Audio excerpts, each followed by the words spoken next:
Hello and welcome to the fourth and final episode of our coverage from the Classic TT here at the Isle of Man. Well, today is race day, it's Monday, and a little later we've got the RST Superbike race over 4 laps, but before that is the 3-lap Locate.im Junior Classic TT. Let's join Steve on the grid.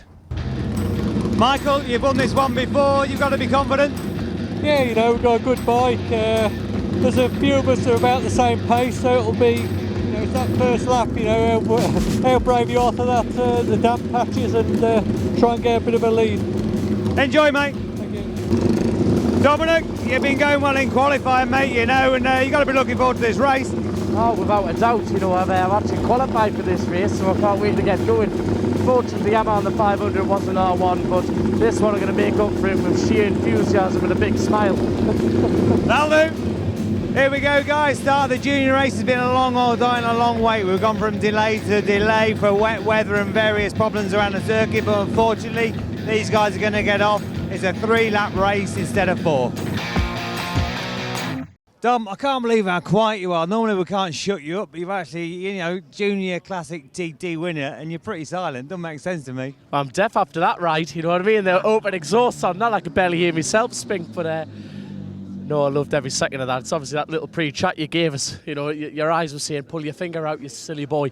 There you go. And no, that feels good. No wonder. You can see how you're always smiling, even years after your wins. You know what I mean? You're still smiling. And hopefully this. Mate, is that going to be the start of a few more? Oh, I like it a lot, mind. I like it a lot, and I want to keep going. So it's at the end of the day, the Davies put me on one, quite frankly, the best bike in the paddock, and and I wanted it, and that's what you get. You know what I mean? Mate, enjoy it. Thank you very much. Cheers. You might not recognise where we are right now, but we're here behind the Isle of Man TT scoreboard, and this is Mike Southall, the man in charge. Mike Southall, MBE, if I'm right. Hello there. This is the oldest scoreboard and the most unique in the whole world. Well, we know it from watching. Obviously, we follow the TT races, and am I right in that they've been doing it since 1911? Not us personally, obviously, but this is my 25th year of doing it. So TT Manx Grand Prix will be 50 times now. But what most people don't realise is what goes on behind the scenes.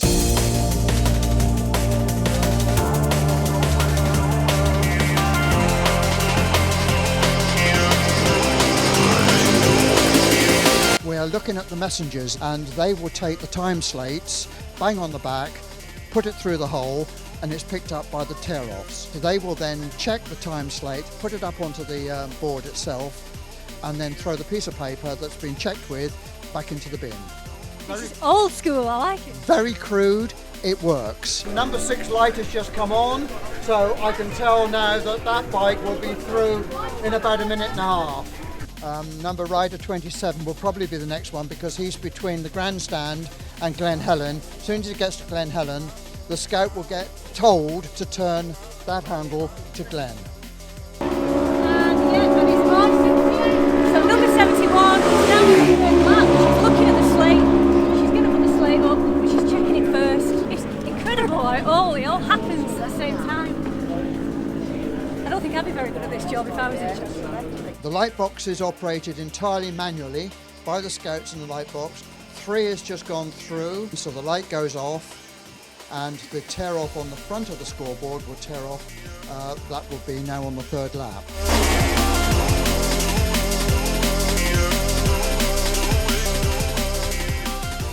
Thank you so much to Mike Southall, MB, and all the scouts who've accommodated us today. It's truly fascinating to think that this is still running after, 111 years? The slates are painted, physically painted, with the numbers that come through the computer. In the meantime, scouts are passing the slates through. They're being put on the scoreboard. We've got scouts pulling the tear-offs off. We've got the clocks being operated. The lights are going on. All this is happening at once and all run by scouts. And what people forget is now, we're always on the phone, we can get live timings. When my dad raced years ago, the only information we had was this scoreboard. We sat in the grandstand and watched them move. So to see it in action is just incredible. This is the Classic TT, and this is the iconic classic scoreboard, the only one in the world, and that is pretty special. I'm sat here in the holding area waiting for the Classic Racer parade lap, you know, all excited. The first time I've ever ridden an RC30. Plenty of racing and riding before on a very well kitted and ex-factory RC45, but the 1988 famous machine that everybody adores, even the late great Steve Hislop said it's the best bike that he's ever thrown his leg across. But you know, I'm all excited, a steady ride around, unless of course I might just tack on the back of John McGuinness.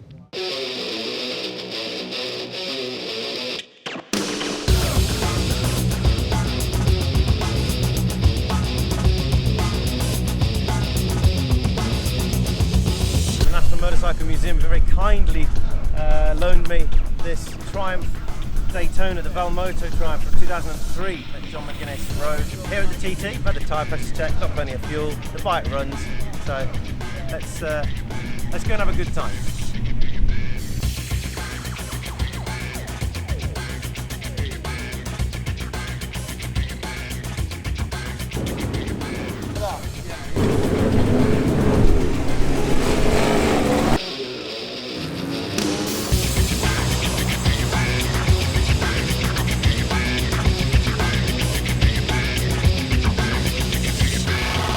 Finished his first ever closed lap of the Isle of Man TT course. Just got back in. How was that? It was just madness. It was really incredible, wonderful experience. The course is wonderful. I mean, it's such an iconic, incredible place, and to be given the opportunity to ride, and to especially with this bike, yeah, what a magnificent day. It's great to see everybody out there supporting this amazing event and cheering all the bikes in the parade lap around. I like how they call it a parade lap, or a lap of honour.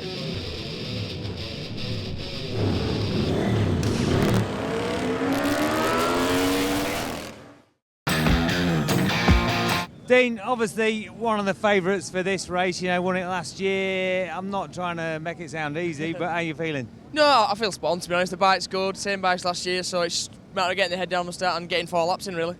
You know, you've seen there's some lack of adhesion places around the cronky body and various issues, but, you know, is it a case of having a good look on the first lap or just getting your head down? Yeah, no, most of the track should be pretty dry now, so I'll get the head down from the start, be careful through the 11th, and then go from there, look at the first board at Sulby and just get the head down and go from there. That's all I can say, really. I don't know. Enjoy, mate. Cheers, thank you.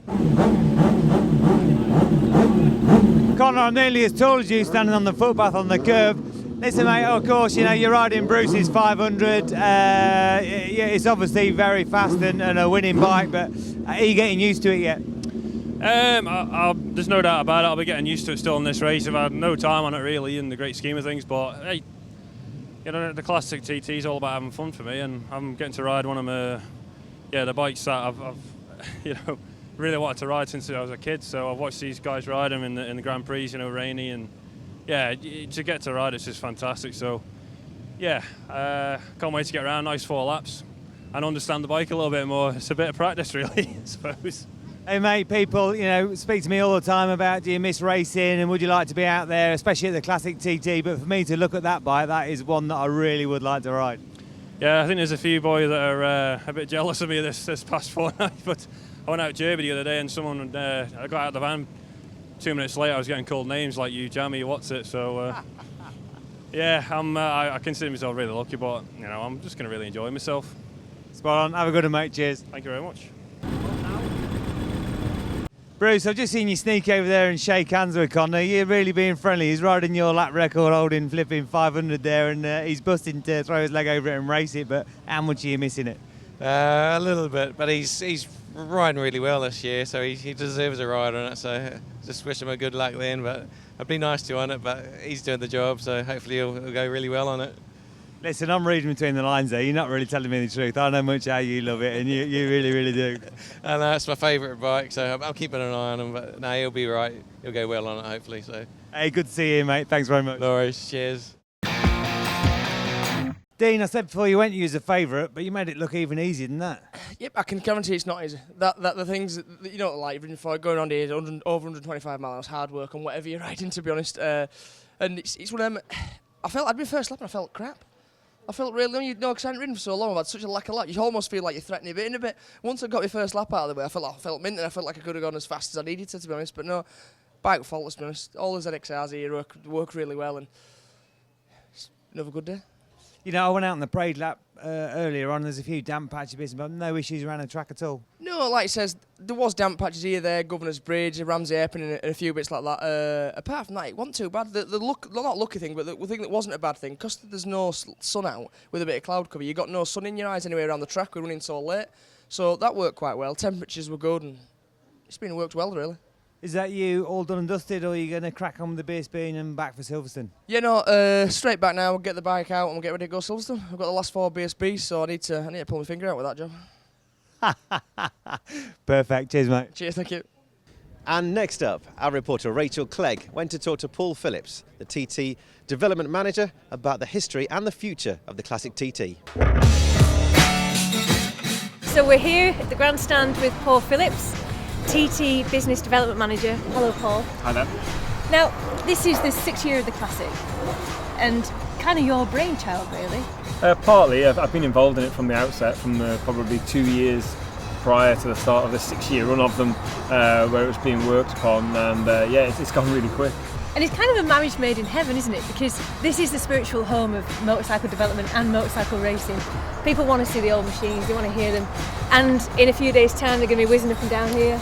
Yeah, I think it's a whole load of different things that make it work. I think from a sporting perspective, the classic races, those 4 classic races are really good, and we've kind of... So this is the lightweight, the superbike, the junior and the senior, yeah. And we kind of introduced what are effectively new classes to classic racing. We've brought some more modern classic racing classes. It's a bit of a oxymoron, but what I mean is bikes that were raced in the 80s and 90s now, and that's really worked for us. The key thing I think was having the best TT guys ride the bikes along with the established classic races, and to see these bikes being ridden, as hard as they possibly could be, and as hard as they were in the original period.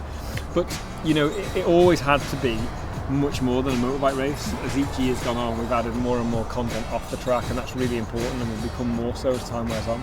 The hard thing, I imagine, is maintaining that balance between competitive racing, close racing, and having all these classic machines on track. How do you balance that?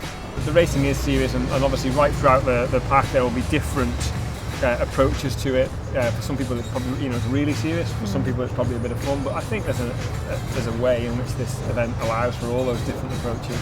But it remains very dangerous and needs to be taken very seriously, and the investment in it is crackers. You speak to some of these guys and you look at some of the bikes, crazy, it makes the investment in a TT race bike look like peanuts.